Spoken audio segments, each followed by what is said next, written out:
Hey, everybody, I'm Francesca Maximé, along with Dr. Natasha Stovall, and want to invite you back to Inside Out with Natasha and Francesca. Thank you so much for joining us today.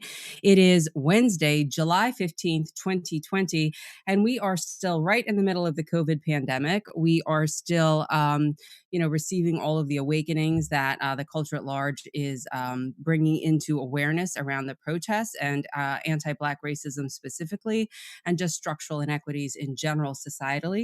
And Natasha and I thought that today, what would be a good thing for us to talk about is how those structural inequities play out within the therapeutic container, within the structural academic setting, within the actual analytic training institutes and PhD programs and whatnot. So, Natasha, here we go for yet another edition of Inside Out. So glad to see you.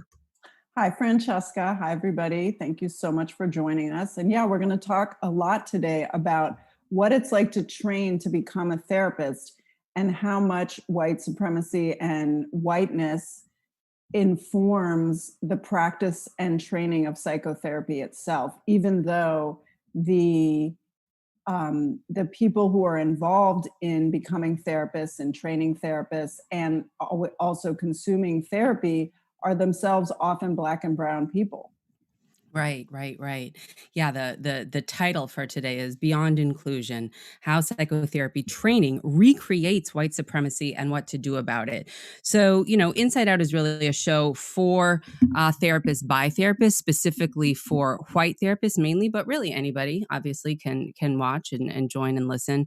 So we're really trying to sort of dig in at different levels. And some of the previous conversations we've had have been about what do you do in the clinical setting, but this is also like, what do you need to think about institutionally, or if you've created a model and you are offering that particular model, like, for example, I'm trained in somatic experiencing, what is it within that model that you can do to de-center whiteness and recontextualize the way in which the model itself is operating, not only in terms of content, in terms of what's being offered, not only in terms of to whom is the model accessible or not accessible, but also within the training itself. How does it marginalize certain folks more or not? And what are the ways to rectify that? So I'll let you sort of take it from here, Natasha, because this is something that you've been thinking a lot about for a long time and have a lot of direct experience in. So I'll follow your lead on this. Okay. Well, so one thing I wanted to talk about in the beginning here is the different ways that people get trained as therapists. And Francesca, you should jump in and just sort of add anything based on your own experience. But there are many different ways of becoming a therapist. And depending on who's listening today, we may have mental health counselors here, we may have social workers here, we may have clinical psychologists here, we may have people who come in as pastoral counselors. There are many other people who are psychoanalysts, licensed arts therapists or clinical arts therapists, people who are psychiatric nurse practitioners, people who are psychiatrists. Like, there are many, many different paths to becoming a psychotherapy practitioner, in addition to being like a mindfulness practitioner, or I don't know, anything that comes to mind, Francesca. Like a yoga teacher, for example, teacher. or yoga trainings, or, Mm-hmm. things along those lines. There's a lot of bioenergetic kind of trainings. There's a lot of like Mm-hmm. the Reiki, the craniosacral, like all these Mm-hmm. other different kinds of ways of sort of moving and orienting toward more integration, coherence, and well-being. But that within all of these models, if they're constructed within a Western psychotherapeutic framework, even though many of them draw on, as somatic experiencing does, shamanistic or, more holistic and more equitable practices, when it comes time to actually structure and implement and teach the model, the way in which it's taught is often with a violent or oppressive lens that they're not even able to recognize, because it's so much a part of the imperialistic, sort of manner of individualism that is part of the problem. Right, absolutely. And even in what I was saying, there was a little bit of that, because I was thinking of psychotherapy practitioners as people who are licensed. So even the process of licensure itself, which separates out people who are, for example, who can be reimbursed by insurance, which is a big way that people afford and get access to psychotherapy, is somewhat separate from this Yeah. sort of larger pool of ways that you can get trained in a healing modality which includes things like everything from body work, Reiki, acupuncture, to somatic experiencing, really like an incredibly, indigenous focusing training, coherence therapy. There's so many different things that you can get trained in Sure. that will be separate from the way that you're licensed. Right, right, and some of those I know some, to be a licensed massage therapist is something you have to go through Yeah, too, but that yeah. specifically what we're talking about primarily because what you're saying is cooked into that, there are ethical mandates, there are obligatory mandates around not doing harm, just like there are for the Hippocratic Oath with medical doctors like my Mhm. mother. Yeah. There are ways in which that one would practice if you are practicing by your ethical licensure codes would Mhm. require that you be aware of and astute to also internalized racial superiority mindset within the model training and practice and the implementation of the construction of what those models and licensure protocols are in order for you to then be the practitioner you're purporting to be through adhering to these ethical statements that if only taken in a white lens aren't going to hit the mark all the time. Right. And I guess like one aspect of this is that licensing itself, I think originally was considered a way to create accountability for people's behavior in, people who have a certain amount of authority to provide something that's considered like a healing modality, whether it's like physical or mental health or, dentistry or massage. And yet it also is used as a way to exclude, regulate, and exploit people, either just financially to get the license or to kind of just make it harder for certain groups to, or just more marginalized people to get access to the license. And then Yeah, because so licensing is so much of a part of how people can become part of these sort of larger structures, where you get access to money and payment through insurance or being able to work at a hospital, or there's a lot of ways that licensing and the whole structure around like who gets to practice what is both can create accountability but also exclude and right. marginalize people. So let's start with an example. Let's start with the this morning, and Brian can give you access to this. Our fearless producer, Brian Wesley Johnson from Celebrity Live, he'll put hopefully a link to this. But there were a couple of articles that I was sort of reading this morning about this very issue. A very well Hmm. established, well esteemed Black psychiatrist, Black medical. Hmm.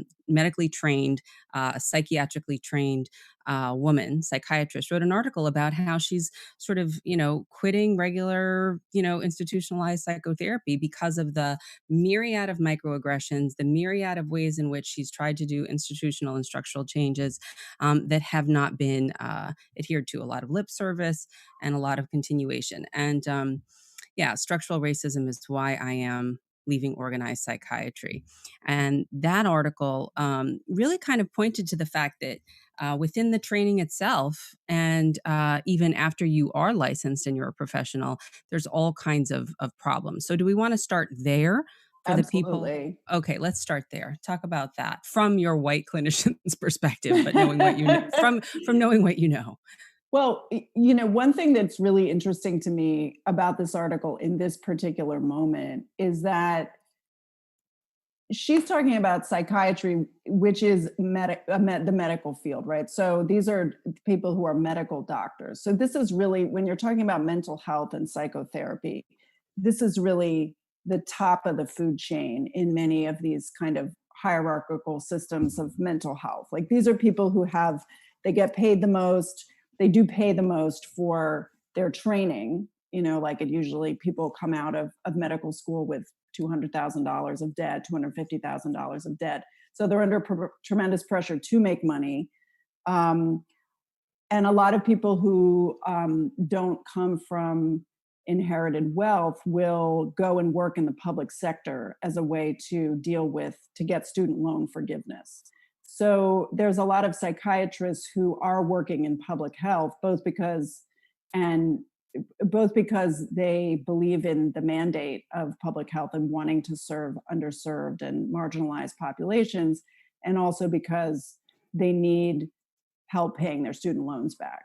Mhm. So I guess where I would start with this is that when you are um, when you are yourself from a marginalized group and you go to work in these environments where you're both within a very white supremacist field, which is, or a very white, like a very a field that is both created by and sustains institutionalized racism, which the medical field and the psychiatry field certainly do, historically and currently. You're both like sort of stepping into a position of power, but you're also stepping into a system where you're marginalized by virtue of your identity. And that's true for anyone who isn't a white male from a, an upper class background or an upper middle class background, highly educated background. So it's a very an alienating environment, and it's also a very shame-based learning environment. Medical school is, the medical field, for the most part, education is very much a shame-based. There's a very much a shame-based learning model. Talk about So that shame-based learning model. What do you mean by that? well, that's a phrase that I learned when I was working in the Bellevue, which is a public hospital in New York. I was working in the psychiatric emergency room in my training. And I came from a clinical psychology program, which compared to medical school is very supportive. They really sort of care about how their trainees feel. They care about the students. They're really trying to make sure that you're okay. You're, learning all this like very difficult material. And going to work in an emergency room, which is really a medical environment, is really shocking as a psychotherapy psychology trainee, because they're very abusive to their trainees. I mean, not abusive in the way that you might be hazed in the military, but there is a decent amount of hazing in medical school training. So when you're a psychology trainee in a medical environment, you're training alongside medical residents and medical students, and the way they get trained is much more hostile and much more confrontational than it is in psychology programs and probably most mental health training programs. So for Mhm. example, being called out to, you're called on to present a person who's come into the emergency room. You're told, like, okay, you need to present to the attending physician. You need to give all this information. You have to work really quickly. You have to answer a lot of questions. And if you don't know the answer, you'll pretty much be called out as like not knowing what you're talking about, and be sort of shamed and blamed for not being good enough. Mhm. And And how the does Go ahead. and the point of that is to really kind of force you to get better at what you're doing quickly, so that you don't have to experience that shame and blame.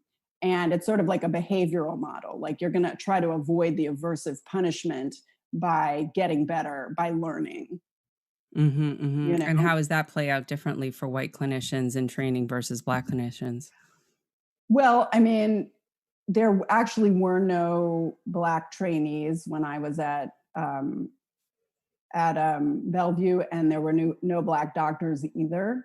But I think I would assume that and I don't know for sure how it would be in that particular hospital, but I think in general, because there were quite a few doctors who were people of color, but there was a lot of ethnic similarity between the people of color who were doctors and trainees. So there was probably more affiliation rather than, kind of discrimination and prejudice. But I think Mhm. we can just assume that there's going to be more hostility, and there's going to be a more sort of racial hostility that will then get masked as this kind of like shaming and blaming that everybody is getting. Right, right. Yeah, my mom's an ER doc, and please, I mean, I've heard the stories for decades. As a woman, Yeah. back in the '50s, Yeah. it was hell to sort of enter that world. So Mhm. I hear a few different things. I hear one, there are institutional equity wealth gap, that there are inherited wealth gaps for marginalized populations and dominant populations. I use these terms Mhm. not because they're my preferred terms, but I could say Black versus white. I could say people who have not been centered and who are have been, the subject of systemic years of oppression versus, Mhm. those who have, asserted their dominance over others. Mhm. But for the purposes of shorthand, please know I'm just using these words and these terms for the purposes of Mhm. conversation.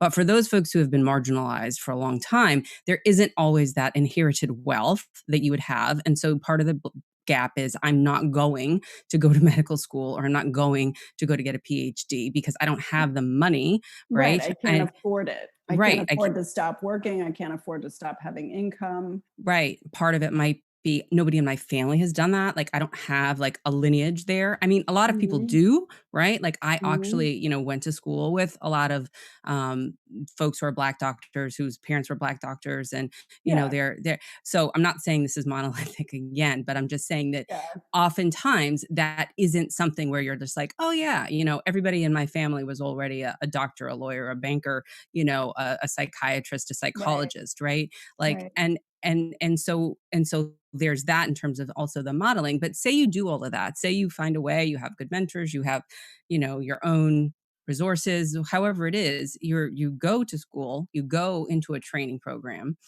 Then when you're there, you talk about like what this woman has experienced when she's in her psychiatric practices and institutions and elected as board leader and member and all of that. He had the article up before. I forget her name now, but I could find it in a minute. But Mhm. the point is that that it still wasn't supportive. It still wasn't Mhm. supportive. So there's the pre barrier, and then there's the training problems in terms of shame and blame, so to speak, which are Mhm. kind of just Mhm. systems of oppression in general. That's white body supremacy in action anyway, somewhat in service Mhm. to being able to turn on a dime in an ER. Ruth Shim. Okay, Ruth Shim is her name. Dr. Ruth S. Mhm. Shim. Dr. Ruth S. Shim is the author of the article. Thank you, Brian.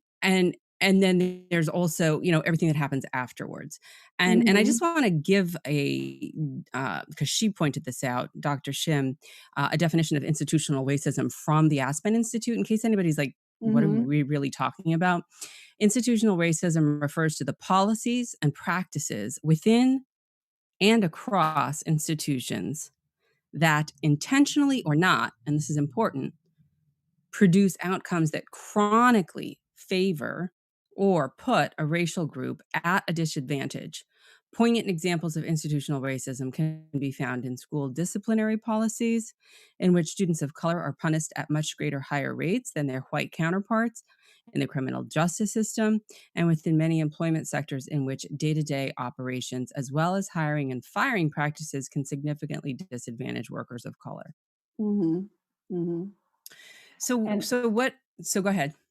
well, I was just going to talk a little bit more about the Bellevue Mhm. situation, which is not to call out Bellevue in any particular as a particularly bad example. It's probably actually good compared to a lot of other places.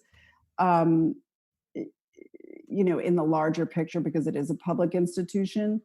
But I guess what I'm getting at here is that for Dr. Shim or someone like Dr. Shim, all I'm talking about right now is just the sort of base level, sort of probably more unintentional hostility that exists in the medical environment that she was coming up in. But I don't think that that was the part that she found particularly um, Egregious. exclusionary. Yeah, Mhm. like she got through all that and she rose up very high in her profession.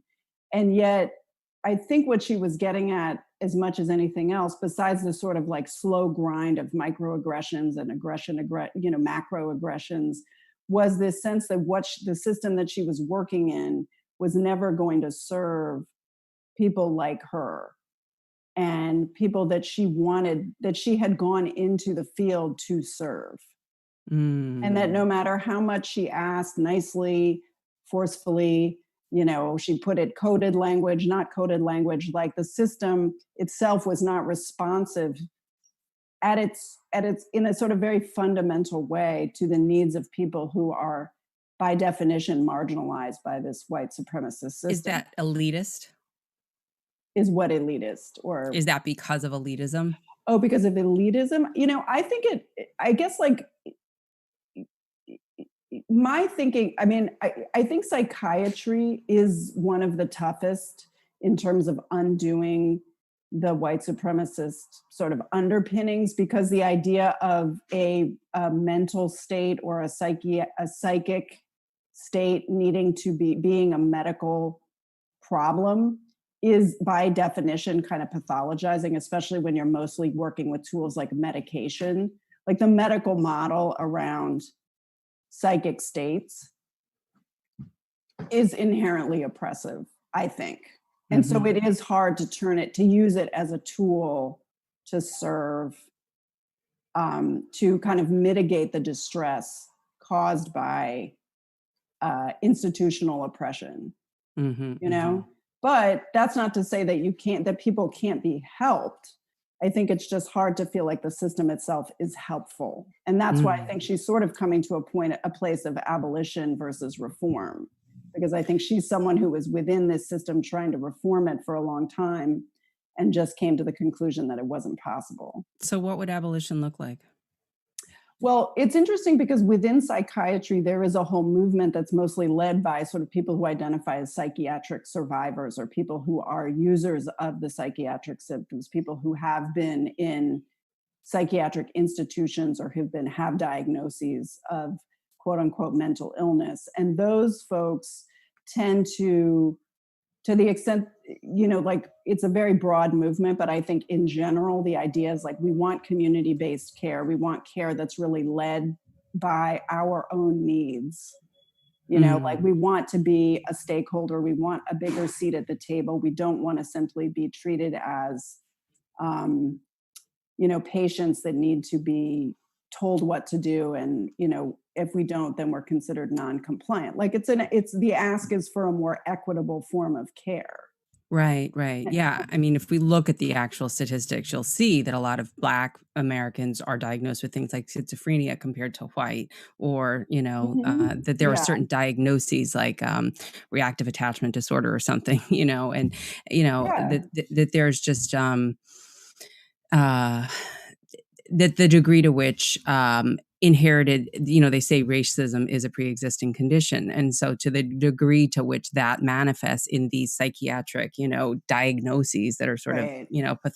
pathologized, it's like, well, does the abolition help us get to the root cause of the pre-existing condition of racism, whereas the reform does not. Right. And having worked in quite a few more psychiatric settings, I think there is a huge difference in terms of how people get better based on the kind of system or container that they're in, um, and how restrictive, punitive, and pathologizing it is. Because the Right. less people are treated as if there's something wrong with them, and the more they're given sort of like tools to be an autonomous partner and participant in their own healing, the easier it is to do that.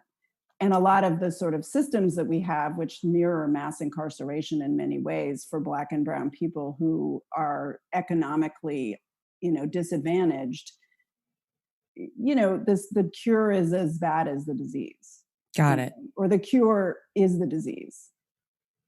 Do you know what I mean? Like the cure of going into a psychiatric hospital to get better for your psychotic episode is actually just going to make you worse, or Mm. it'll make you temporarily better, but it'll be better in a way that isn't sustainable. Like you're going to be taking medications that will take 10 years off your lifespan, Right, right, right, you right. know? And that gets back to the structural issues just at large. And I'm going to read another definition from the Aspen Institute about systemic racism. And it says, in many ways, systemic racism and structural racism are the same thing. They're synonymous. If there's a difference, it can be said to exist in the fact that structural racism analysis pays more attention to the historical, cultural, and social psychological Hmm. aspects of our currently racialized society. And, the structural pieces, public policies, institutional practices, cultural representations, other norms, at work in various, often reinforcing ways to perpetuate racial group inequity.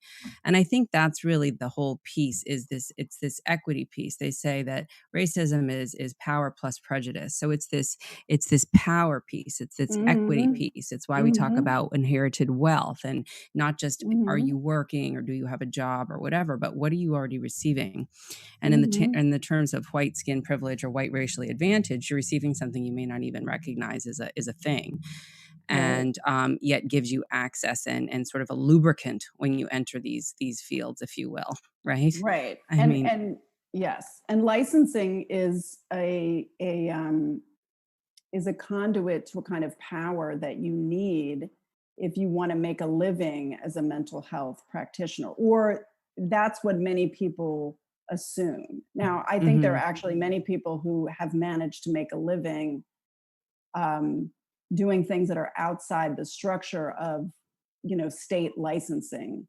However, I think often those people have some kind of resource, economic resource that they're able to rely on until they get their sort of, it's sort of like a form of entrepreneurship. sure, So yeah, like, yeah, like the training model is more like you're an apprentice. But the problem with it, the apprenticeship system that we have now for mental health practitioners is that it relies on a tremendous amount of debt.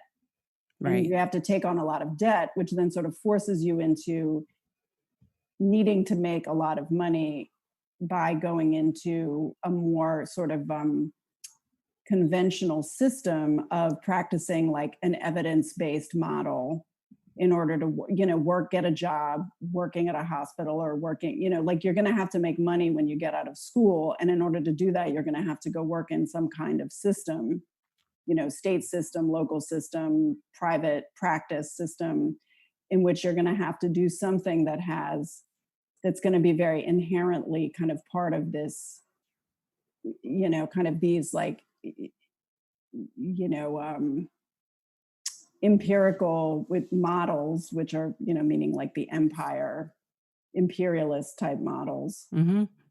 Whereas if you want to work completely outside that system, you're going to need to have some kind of the financial wherewithal to start your own business. Yeah, I mean, I've done both, right? So, and Hmm. I've had a lot of privilege and inheritance around certain things, including financials, and to let me do both. I'm not, a one percenter by any means, and yet at the same time, I have an enormous amount of social capital and actual, financial capital compared to other Hmm. to some other folks, and I get that, you know what I mean? I Right. absolutely get that.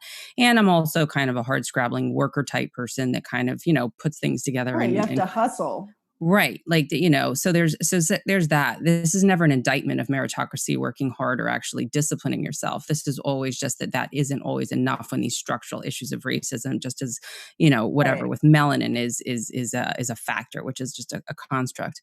Um, I wanna go back to me just to say that I'm a licensed psychotherapist, but, I practiced as a, sort of entrepreneur, as you were saying, for a while, and it takes a lot to kinda get that off the ground. Um, Hmm. I wanna go back to this idea that, a lot of the folks that were sort of trying to gear this show toward and for are pretty much like white social workers, white mental health counselors, white Hmm. therapists, psychologists, a lot who see white clients perhaps and don't bring up race or don't know how to, or now are having the Hmm. feels, but are kind of like, what do I do? Hmm. Or they maybe don't see black clients, but they could, but they don't know how to because they Hmm. haven't done their own work, or how do the institutions that are training us, like I just got out of Fordham, what do they need to do differently in order to have this be more fluid, and more something that everybody can not have be a barrier to care. Well, right. And I think that like it is important to kind of work on solutions as well as just pointing out the problems. And I think the difficult thing about these larger institutions who are the gatekeepers for um the I guess what I would call like the more kind of conventional or kind of like socially legitimized forms of delivering mental health care, which would be social work, mental health counselors, clinical psychologists, and psychiatrists. Those institutions are big money making machines that don't really want to rock the boat too much and really need to continue to bring in students. And on one hand, they know that they need to bring in students of color, both because it looks bad if they don't, and also because they need bodies in the classroom. And Mhm. so there is this tension between wanting to kind of like keep things running smoothly. And the more you admit people who are either BIPOC people or non-BIPOC people who want more to come out in after spending all this money and time and training, want to be more fluid and fluent in talking about racial inequity, institutionalized racism, white supremacy. There is a need to kind of make things more uncomfortable, which kind of like, then I think there's a tension around like, well, how do we keep this going and keep the money flowing and do something that kind of is very destabilizing and uncomfortable. And What if you can't, and what if you do it anyway because it's the moral thing to do? well, I mean, and I think that's great. It's just that convincing administrators to do that is very difficult. I mean, I've had experiences going to administrators and explaining to them exactly what we're talking about and getting a response of, well, it's too bad that we're also very speciesist, and we don't talk about the needs of animals. Like I literally Right. got that response. So there's a lot of resistance there. And so I think even though this is incredibly urgent, and I think the urgency is building in many, many programs, and a lot of programs which have avoided this topic or avoided talking about racism or really done the bare minimum are now facing real uprisings from their students because people are no longer willing to just accept that they're going to go through school and only talk about racism and structural racism and white supremacy in a sort of, one semester class that is really not very well run or not very well done or Yeah. and on top of that, people, BIPOC students really want to feel safe and they don't. That's another big problem. Well, I guess there's a couple of different things that I wanna pull apart here. One is that if you're a white therapist and you do care about what we're talking about and you wanna Mhm. change, what do you do? Either Mhm. institutionally or personally. Mhm. If you are a person of color who's trying to go through school and be, a Black therapist or, Mhm. and, um, then what are you gonna encounter and what do you do, right? And Mhm. who and then Mhm. there's the from the these are the from the institutional, place and from a learning place, but then there's the clinical space of the clients. What do you do and how do you act with white clients versus with Black clients, say, for example? And I just read a book called African Americans and Jungian Psychology, by a woman named Fanny Brewster, and, it was fascinating because she's trained as a Jungian analyst, and she's talking about how there's no Black, pretty much Jungian analysts within the analytic training that she had, and also that the way in which Jung set up his whole model of, psychoanalytic. Um, looking at clients was, of course, from his European centered, colonized lens and would use, in the terminology around shadow, the darkness, the privilege, because all these Yeah. interpretations about dreams and things, right? Yeah. And Yeah. and Yeah. what's primitive and things like that. And that her Yeah. beef wasn't so much that he was a man of the times, but more along the lines of the analytic institution hasn't come up to speed with actually then interrogating the way in which the language that's currently used to describe what he was pointing to, perhaps, and the areas in which he may have been making big assumptions based on one case with one African American man or Yeah. something Yeah. as a Yeah. sort Yeah. of, global thing. But that happens, right? I mean, like these things do happen. That the institutions, the analytic institutions, haven't taken it upon themselves to interrogate the whiteness inherent within the model and update it to a more equitable way of teaching and inclusivity to get to the heart of what I think analysis and any therapeutic work is really about: wholeness. and about, connection. And it's almost like a spiritual or an existential sense of feeling all right. I think Mhm. that's what we're all pointing to and aiming to. Mhm. But when the system itself is so broken. So, can you talk a little bit about things like that? Mhm. Because I think it's a good example of how it's currently being taught with complete blinders on. Right. And what I was thinking as you were talking is that, what is the name of the writer? Remind me. Fanny Brewster, Right. Brewster. Brian put up So, the book now.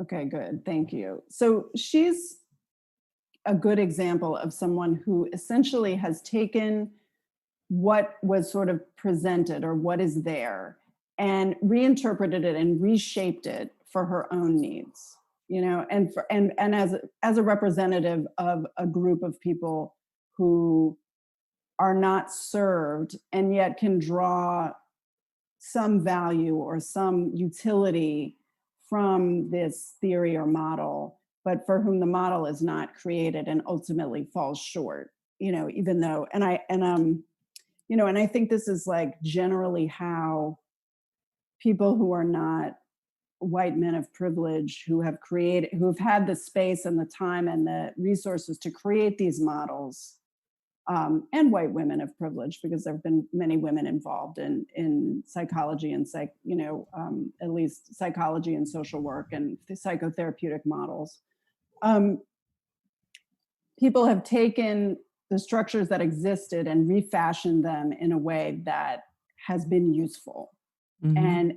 And that's kind of like how clinical work historically has been done, like outside of the sort of more scientific model, is like there's like a whole tradition of clinical wisdom being passed down and kind of modified, and people try this and try that and then write about it or talk about it through supervision or just sharing with each other what works and what doesn't. And so there is a way in which doing the work sort of DIY style and just creating alternative structures that then can, this kind of thing done by people who do not feel really well represented or included in the sort of the larger sort of superstructure, which is like the power-based superstructure, is sort of how it's been done and how it continues to be done. And maybe that is the model. I mean, that's sort of, again, an abolitionist model. Like, we're just going to like create our own thing and we're going to try to get rid of, either by attrition or by kind of like pushing, kind of overthrowing a system that really does not work and isn't built to serve us. And so I Right. guess my question is, I guess my, when we have these conversations about what to do about these institutions, I'm really divided, because on one hand, I feel like it feels futile in many ways to try to push directly back against these systems, which generally, no matter how hard individuals try or groups of individuals try to kind of like work within the systems to change them, are just, these systems often are, and if we're talking about a large hospital system, if we're talking about a university system, if we're talking even about smaller institutions like psychoanalytic institutes, which themselves are not terribly well funded or resourced anymore, but still resist change from newer, younger, members who are people of color. Like, there's something about the resistance that drains the energy so much from people who are passionate about kind of creating more equitable systems, that I think the it is sort of, it does lead me to think like maybe the goal really needs to be just focusing our energy on creating alternative networks and alternative strategies for serving people, for doing the work that we're interested in doing, because engaging institutions is a real drain. On the other hand, institutions have real power, they have real capital. And if you're talking about going through a psychotherapy training process, they're going to take a lot of your money and saddle you with a lot of debt. So the idea that you're going to come out of it without what you want is extremely frustrating.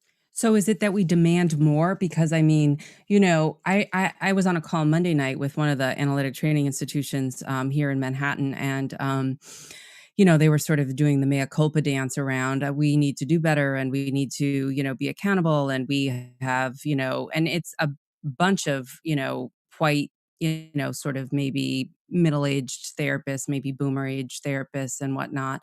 And then a few, up and coming kind of folks from,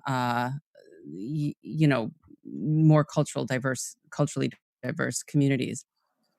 But the whole, initial proposal was more around the idea of we need to do some trainings and we need to offer more scholarships, or we need to, be more welcoming, to people of color.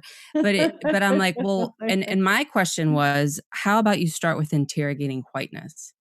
Yeah, yeah. And what makes you think that people of color want to be there Yeah, besides, when the ones that you are know? there are telling you that they've continued to experience microaggressions and that there's no systems of accountability and things like Mhm. that. And Mhm. so, I mean, I work privately a lot, clinically, one-on-one with a lot of BIPOC folks, and I do a lot of anti-racism work like this show for white folks to try to call in. But where I sit next to people in a one-on-one setting is often like, I'm not trying to convince white clients to become anti-racist in a clinical setting like you are in that way. I mean, I know you're not like convincing them, but but maybe you are. I Well, don't know. but that You, is I'll, a but that's a goal, yeah, you know? well, that's I'm saying I don't want to put words in your mouth, but outward facing, I can teach that way, right? But like Mhm. one on one, like I'm just like I don't want to deal with this. I Mhm. want to just. Mhm. Do you understand what I'm trying to say? Like to your point about creating my own. Like I want to support the people who are needing support. And I feel like a lot of Black therapists wanna work with Black clients because they're like, "I don't wanna deal with white people." And then white people and white clinicians get mad that, you don't wanna be more you don't wanna teach me, you know?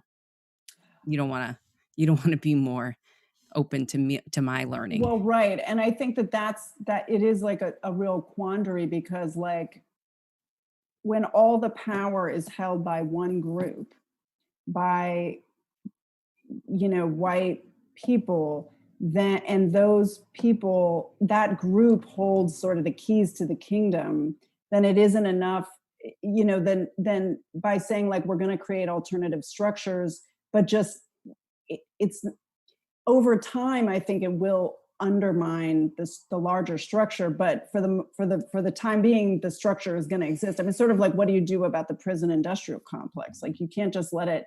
Like at the point of abolition is to kind of get rid of these structures and create something else. So I think that yes, demanding more, and I think if the Black Lives Matter movement has shown anything very powerfully, it's that like these kind of demands backed up with real muscle and real organizing have a big effect. Okay, so what And happens so, when you're, like, at my internship and I'm the only woman of color there? And I'm trying to highlight certain things, and I'm saying certain things, but my whole career is riding on this. How much am I gonna say? How much am I gonna bite my tongue about? well, I think one thing that I see a lot of women of color and people of color doing now is demanding more from their white allies around them. And I think that's one place that I certainly kind of feel that there needs to be a lot more accountability. And that's like sort of the work that I've been doing in the mental health field is to say, like, if you really believe in any kind of equity that, as you seem to, like raising the cognitive dissonance for people. But I think when you're the only person of color in an environment, it just isn't fair.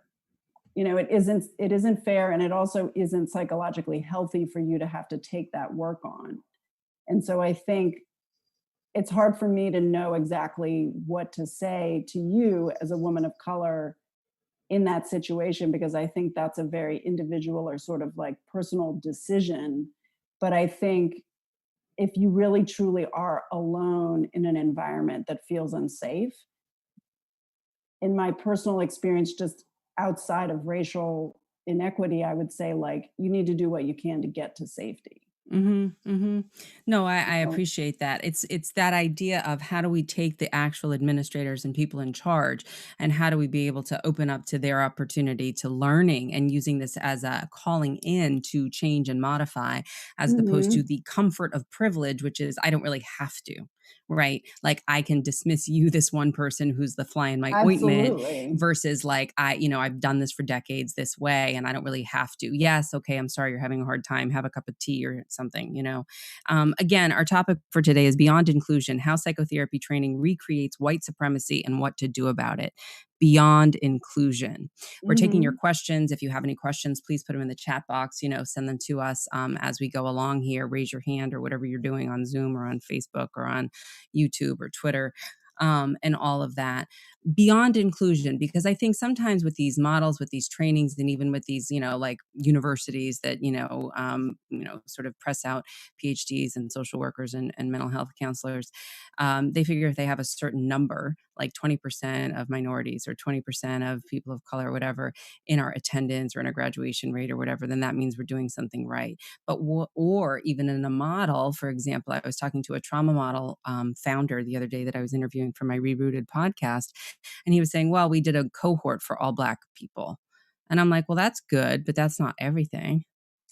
Well, and I think that, I think what you're getting at in general is that there need to be more specific demands. And maybe that is something that kind of can come out of this moment and the work that we're doing and the work that each of that we're doing together and then individually, like what would an alternative structure look like? Or what would even an alternative structure within, a kind of more conventional training situation, like like you did social work training, I did clinical psychology training. We were talking about how different it is in terms of like even the number of BIPOC people in the room, right? Because there's a difference if you've got sort of like 40%, 50%, 30% BIPOC people versus 10% or 5%. There's a difference in the degree of safety that people might feel. It's still a struggle. You're still dealing with a lot of the same white resistance. And the white resistance is sort of where I see myself working around, like making therapy not a place to hide from that anymore, like a place that white therapists need to challenge, white clients need to challenge each other. But in terms of like making how to make these environments safer, I think numbers do matter, because at this point, what I've heard for people going through training now in clinical psychology programs is that actually it's gotten safer to talk about more difficult topics around racism, white supremacy, um, you know, sexuality, like all of these things, all of these isms that in the past, have kind of really been not safe to talk about or where there's been tremendous hostility when these subjects are raised. It's gotten easier because the numbers are higher and the education level of white allies has gotten higher. Mhm. And so I think numbers matter and the kind of ongoing education of white allies matters. Mhm. So I think like in the past, maybe what a diversity, what would be considered high enough number of a class coming in a clinical psychology program of, Black or brown students would be like 5%. And again, when we say Black or brown, we really have to focus on the numbers specifically. Brian and I were talking before the show about this chart that I pulled up from an APA publication about diversity in um, the clinical psychology field. And so psychology graduate students, the numbers, the breakout, and I don't know if Brian, if you're able to Yeah, put it he up right now, but yep, he's putting it up. okay, so if you look at these pie charts, it's like you can see exactly what a breakout, if you look at a typical clinical psychology class or a psychology graduate level class or cohort, we're talking about, if we're talking about a 20 people in a cohort, 20 student cohort, it used to be that you'd have about what help me with the math here. You'd have like 15 white students, and then you'd have like 3 Hispanic students and maybe 1 African American and maybe 1 of these other groups. Mhm. And now it's gotten up to the point where maybe you would have like 14 white students and maybe 1, maybe 3, 2 Hispanic students and still 1 African American student and maybe like 2 Asian students. I don't know the math, like, I'm sorry, I should have done the math ahead of time. But my point is that like it's still not safe. Right. It's still not safe for that Black student or the Black student and the one Indigenous student every couple years to be like, look, we need to talk about systemic racism and imperialism and the history of colonialism and how all of that infiltrates mental health and that's the system that we're in right now. So what's the leverage? Because in my relational life therapy training, we talk about narcissism and grandiosity, and that the only way to move Mhm. somebody who might be a blatant narcissistic husband, for example, I'm very generalizing here, but it could be anyone, that there's gotta be something that matters to them that's gonna be the motivator or the, leverage that, the latent, sort of one down Mhm. position person in the Mhm. relationship, that you can tap into in order to pull Mhm. down this grandiosity and sort of make space for a Mhm. rising, empowerment. Mhm. Now, what's the leverage for this avoidant, narcissistic, white supremacist clinical culture? What's the leverage? What's in it for them? What do they care so much about?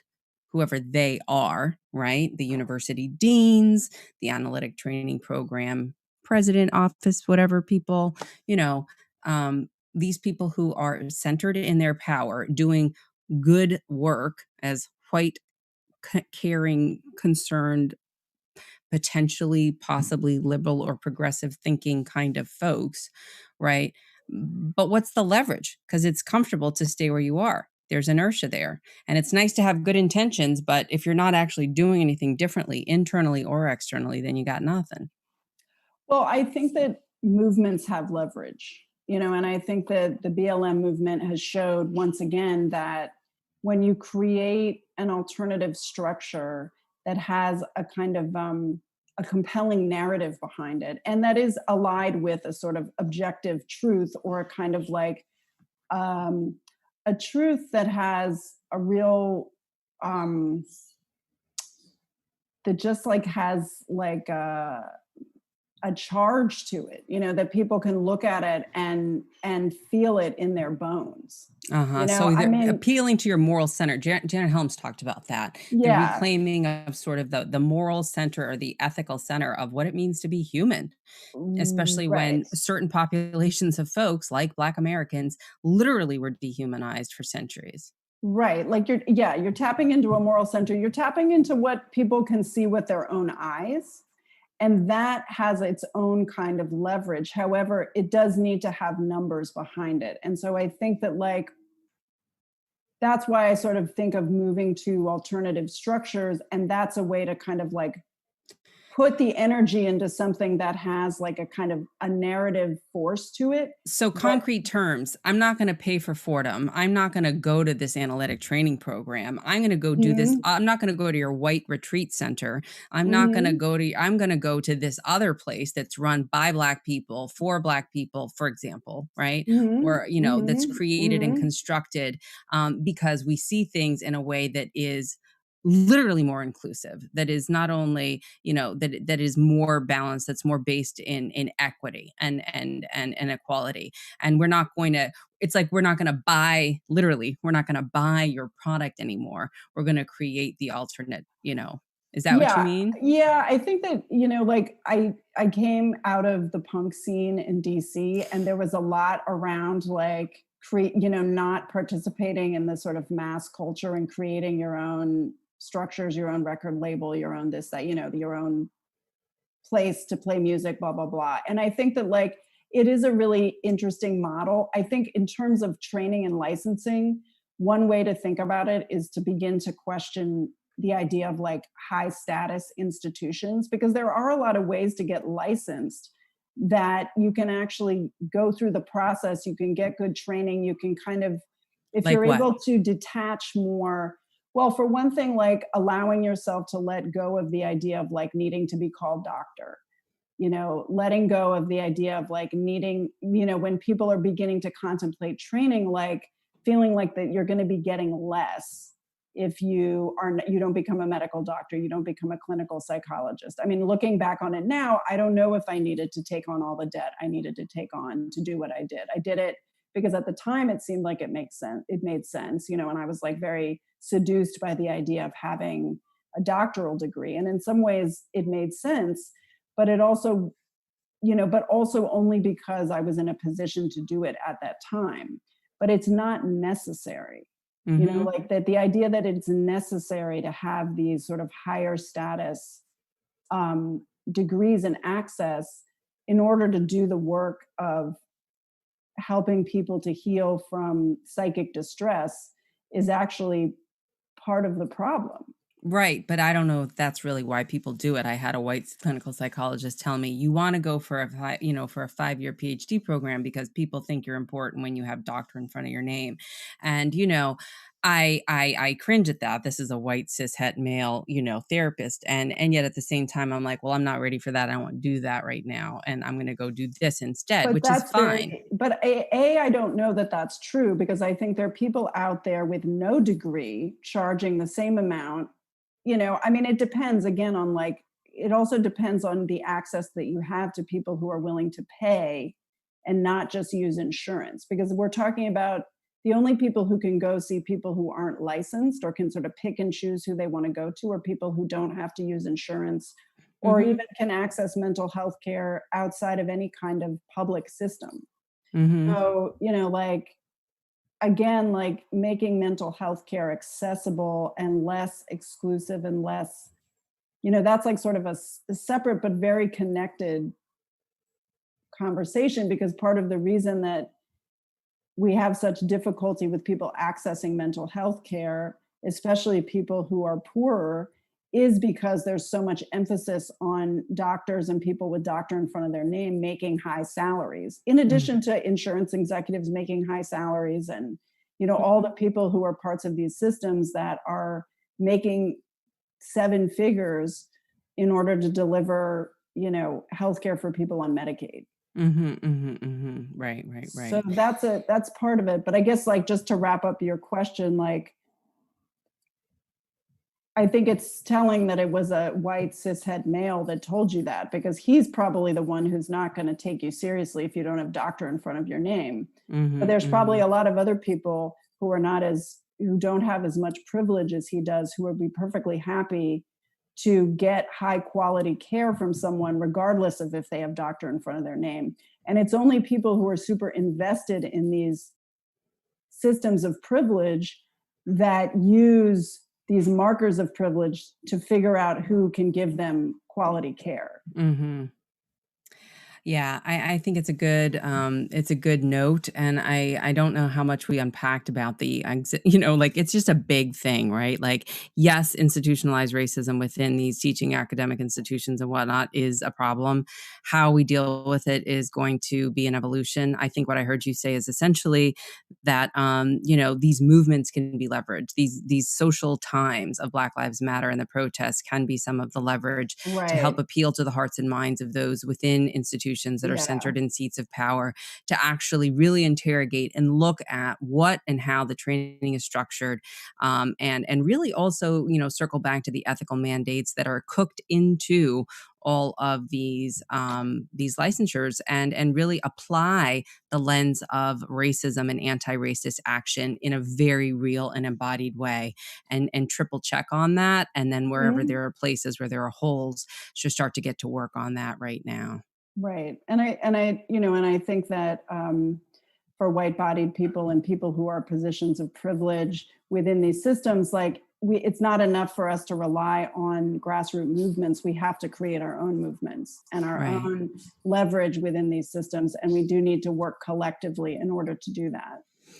No man is an island, or woman, or them, or Z, or there, or anyone. So, all right, folks, we're going to have to leave it here for today. That's our show, Inside Out, with Dr. Natasha Stovall and me, Francesca Maximé. And just want to remind everyone that today at 3:30, I'll be doing a anti-racism for white-bodied folks process group. If you want to join me in just a couple of hours, folks can come in. It's anti-racism. I can't even really remember it. Responsibility, embodiment, accountability, and action. And that's just a group that you can come to if you want to sort of continue this kind of a conversation, but experientially sort of come up against some of the ways in which we have these implicit biases and beliefs. And once those subcortical shifts start happening internally, I think that it's actually a lot easier to show up externally in ways that are the ways in which you and I are talking about. So, any last thoughts from you, Dr. Stovall? Well, Francesca, Dr. Maxime, I can just call you doctor because you are like a doctor to me. And I can sort of, maybe that's part of what we're talking about, is like choosing who you give the honorific doctor to in your life rather than allowing that to be dictated to you. But, you know, I think that part of, I think what's so draining about talking about institutions is maybe, you know, kind of illustrates what about institutions is in and of itself draining for individuals and for people.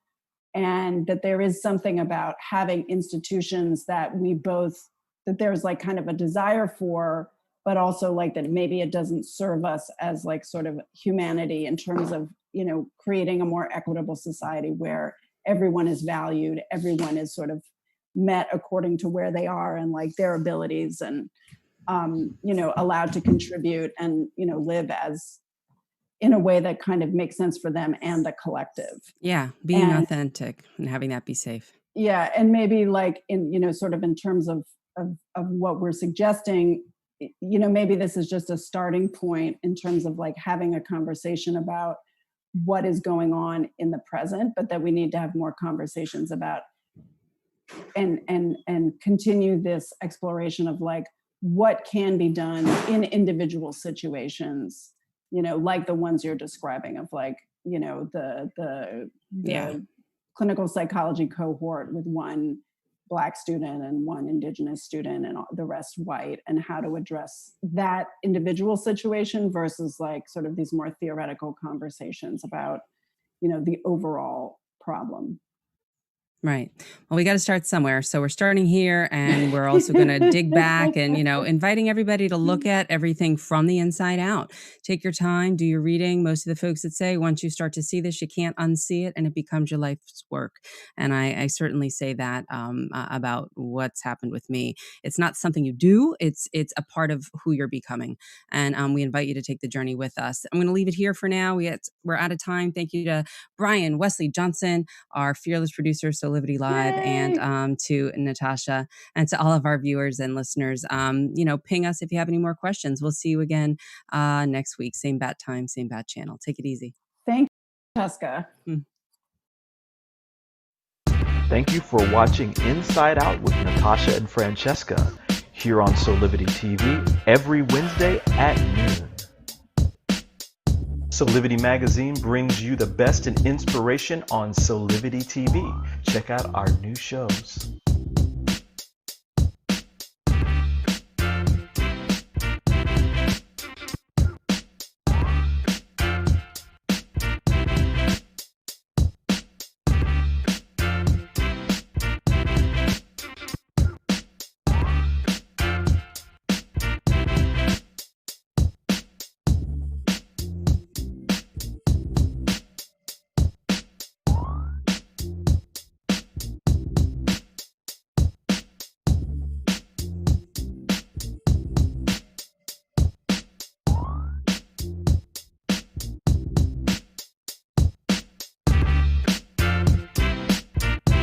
Mark your calendars for Solivity Magazine shows by going to solivity.com now.